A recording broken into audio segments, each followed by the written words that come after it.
Bonsoir à tous, bienvenue, nous sommes le jeudi 1er juin.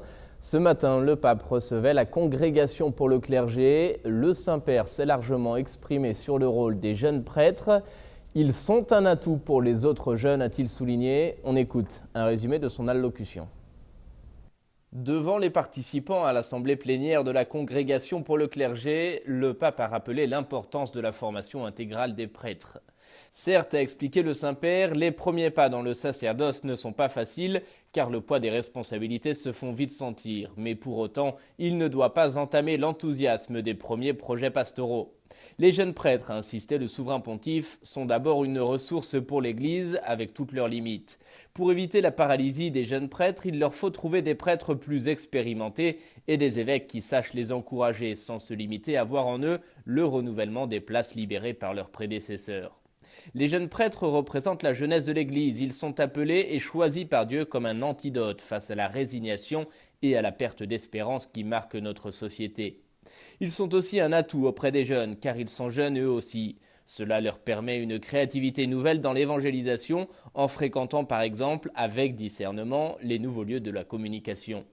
Sur Internet et les réseaux sociaux, ils peuvent rencontrer les visages, les histoires et les questions des autres.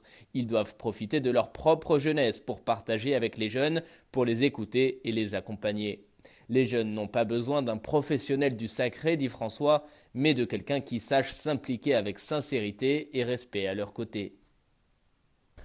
Et puis ce jeudi également, le Saint-Père a rencontré la Fédération des associations familiales catholiques en Europe. C'était à l'occasion du 20e anniversaire de l'organisation. Le pape, dans son discours, a notamment rappelé que la famille reste la structure la plus adéquate pour assurer le développement des personnes. On écoute un résumé de son discours. La famille demeure le trésor le plus précieux. C'est en ces termes que le pape s'est adressé ce jeudi aux associations familiales catholiques d'Europe. Les familles, a-t-il lancé, ne sont pas des pièces de musée. C'est à travers elles que le don devient concret, dans l'engagement réciproque et dans l'ouverture généreuse aux enfants, mais aussi dans le service de la société. Ainsi dit le pape, les familles sont comme un levain qui fait grandir un monde plus humain et plus fraternel, et leur présence constitue le meilleur allié pour le progrès intégral de la société, un allié du bien commun et de la paix. Face à la crise éducative, démographique et migratoire, face à la crise du travail que traverse aussi l'Europe, le pape demande aux familles de provoquer un dialogue constructif avec les acteurs de la société.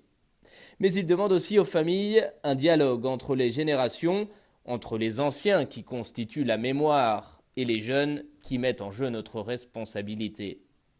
Votre service de la sacralité de la vie se concrétise dans l'alliance entre générations, dans le service de tous, et particulièrement des plus démunis, des personnes handicapées, des orphelins. Elle se concrétise aussi dans la solidarité avec les migrants, dans l'art d'éduquer en voyant chaque jeune comme un individu digne de tout l'amour familial. Elle se concrétise encore dans le droit à la vie de l'enfant à naître qui ne parle pas encore. Elle se concrétise enfin dans des conditions de vie dignes pour les personnes âgées.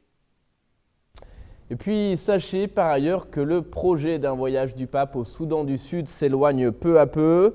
Le Saint-Père avait lui-même évoqué en février dernier la possibilité de s'y rendre en 2017, mais les conditions de sécurité au Soudan du Sud ne permettent pas d'organiser un tel déplacement pour le moment.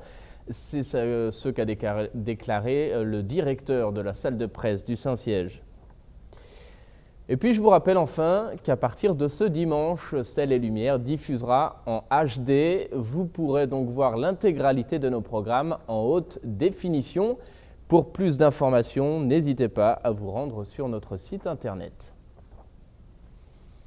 Voilà, c'est la fin de cette émission. Merci de l'avoir suivi, merci de votre fidélité. Je vous souhaite à toutes et à tous une agréable soirée. À très bientôt.